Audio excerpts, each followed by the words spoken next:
finish up on the auto test. The plan then is all these little guys here in their very little cars will be running around our little track and returning to their little paddock afterwards. So we got the Lilliput section after the auto test. Once that's done and dusted, then we've got a briefing to do for the race starts, and at 1:15 we're going to get the race starts going on the start-finish straight as soon as we've reconfigured the whole thing. We've got to move some barriers, that kind of stuff. Then we're going to do the awards after that with the fashion show. So all you people, I will need you there at 2:30, ready for the fashion show, and then after that we'll do Test Hill at 3 o'clock. That's the plan. So it's all go. You'll need a sandwich in one next, but we'll have a great day and you go home and I think most of us, to be honest, at the end. It's been a fabulous weekend and there's been a lot going on. And of course the weather is much better today.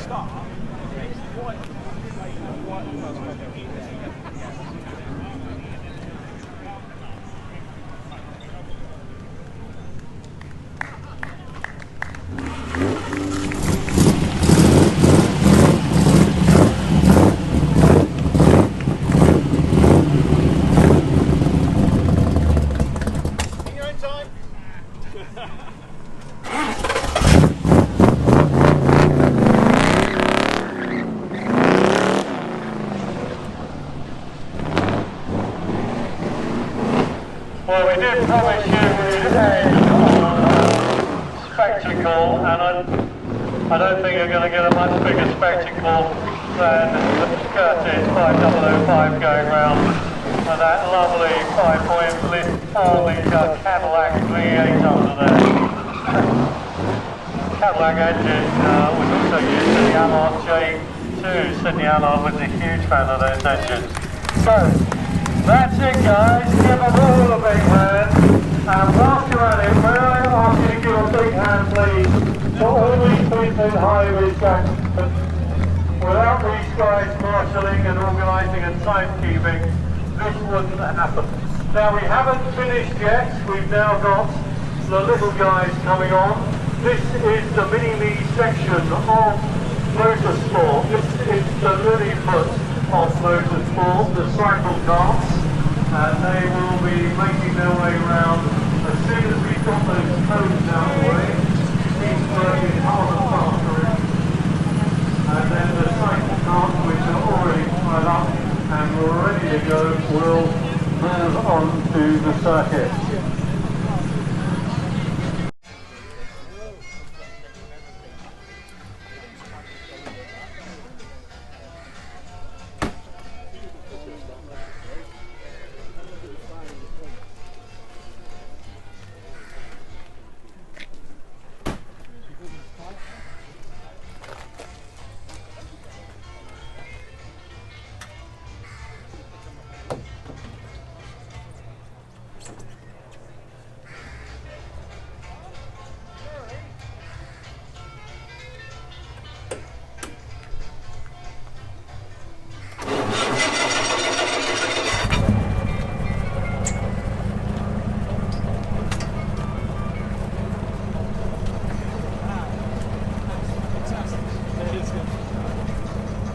Across that way to see him starting, going right on the finishing straight.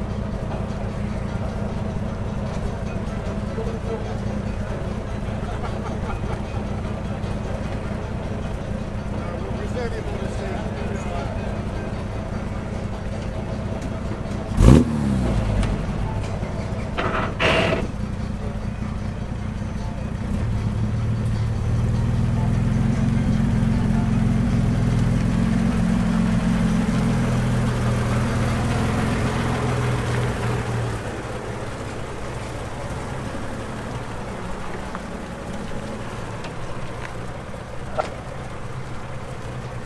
Okay, we're scheduled for the 4 minutes from the start, so if you'd like to position yourself on the barriers, we will need you to clear this area because there's a lot of old cars that will be coming through at speed. Some have got rear brakes, some have got sort of brakes.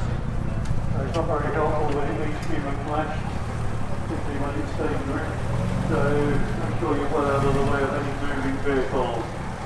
They are going to be going very quickly on there.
Boys and girls, what we have here is the fastest and the second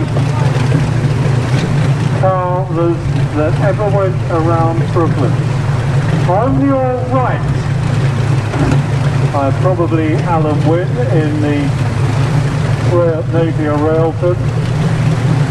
On your left, David Morrison in the Bernardo Hassan Bentley. Circuit lap record holder in perpetuity on the right, the Napier Railton at 143.44 miles per hour. On the left, the runner-up, 142.6. Believe me, this is history being recreated. The two quickest cars around here. I suspect we might get another showing of those, hopefully, but that is something else. If you are into your Brooklands history, the Napier Railton and the Bernardo Hassan Bentley in one bit of a drag race is something else altogether.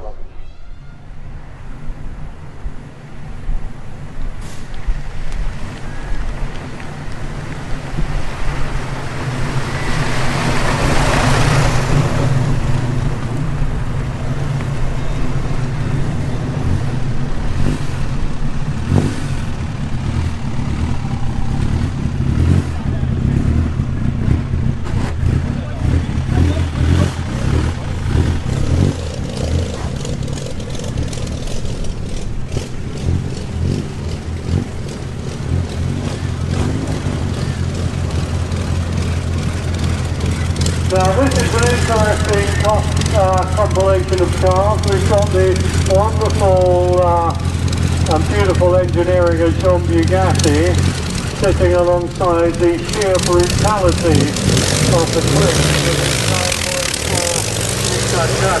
V8 Aero engine. And I rather suspected that would happen. Gasly next up, Julian Grimwade in his Romano. Similarity to the other car that's just gone off, this has also got a Curtis V8 Aero engine. And it's new to him, he's had it for a short while after passing on the Norris Special. I think he's won everything going in that, there was nothing left to prove. Had to go and get himself something else. This is a little older, still being shaken down and sorted out. He has taken it to various meetings and had 90 miles an hour down the straight on it, so it's a very quick period motor car, and that's paired with a Lagonda.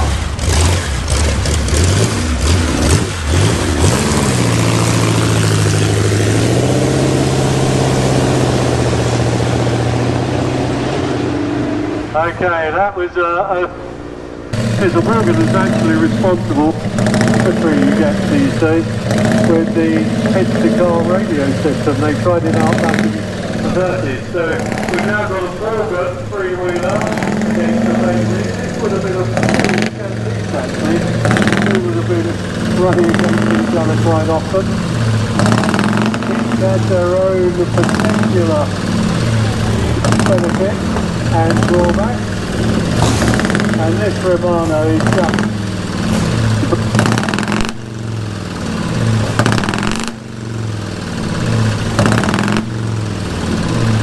and that is how to put off the show. It was pre-World War I with a lot of aircraft around ready.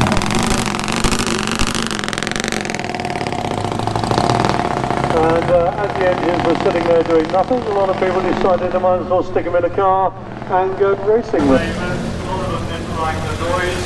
We had to come up with something to cut it down. Thankfully it never worked at all. Just gave even more glorious noises for us to bathe in. Okay, that's special.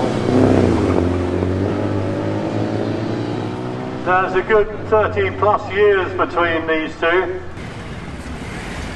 Okay, we've now back to full-size gun, as the Americans would say. Lacoste and Bentley. Now this is a lovely period matching.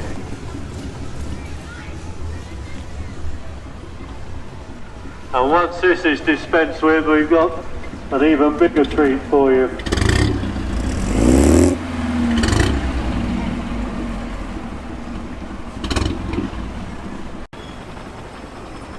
Who's going to win there? Probably him. Your honesty is wonderful.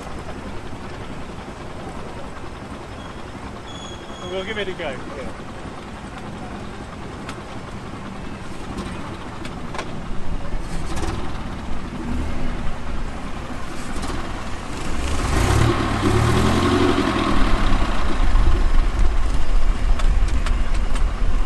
Keep going with motorsport, and we're ready, and we'll get Dave Flair's Wagnerian waving.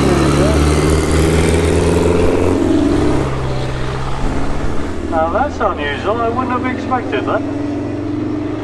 Okay, so next up, it's the battle of the curtain with aero engines.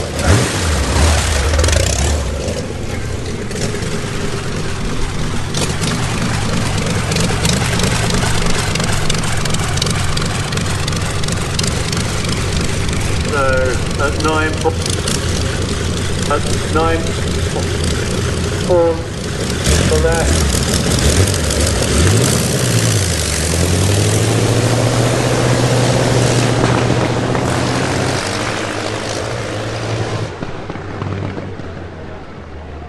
These aero engines slapping them in a chassis and racing them. Same thing happened to a lesser extent after World War II. A lot of Rolls-Royce Merlin engines, special appearing, such as John Stone's from the 70s and 80s, always suffered a lot of litigation from Rolls-Royce because he put that aircraft engine in, put a radiator on from a Rolls-Royce he actually owned. So next up, the last round of 005. This is 8 litres of Bentley against 5.4 litres of Cadillac V8. Yeah, and I think they put a bit of a show on for you there. Yeah, it's had a few issues earlier. It's getting a little bit of a leak, but right, so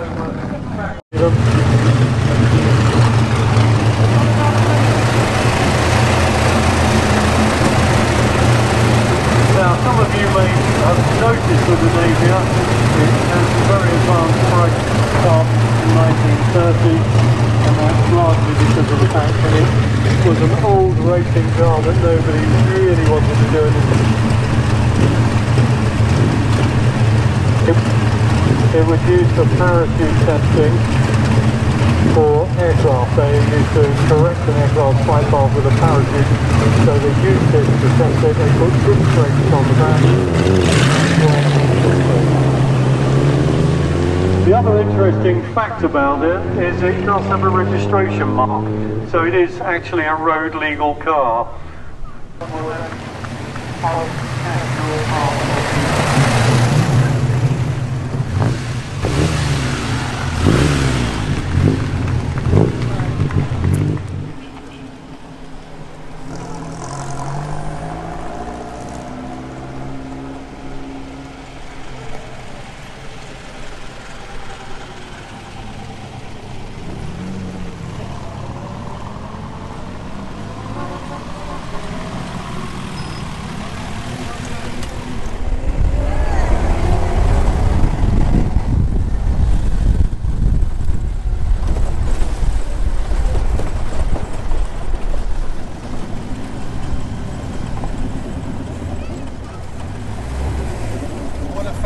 The gathering of Lagondas. I mean, I've never known anything like it.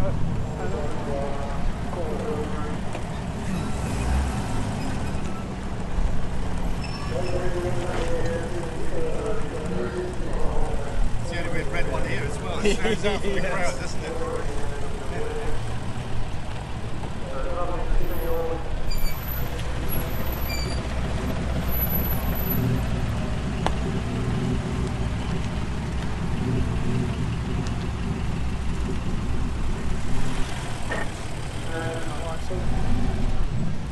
How's she going, Chris? All right? Really good, yeah. We've done some work on it over the last few weeks. What was the work relating to? Brakes well, or? It's been sooting up its plugs and getting too much fuel. So the mixture, I think, had been set very rich to compensate for an earlier problem we had with the fuel pump. And so now we fixed the fuel pump, we were getting too much fuel, and we needed to reset everything, and found other work that needed doing while we were at it. So we replaced some of the rubber components inside the carburetors, which are rotting because of the modern petrol. Oh, okay. So we've had to replace those. They're, rubber components that used to last for decades years ago now only seem to last for a year or two.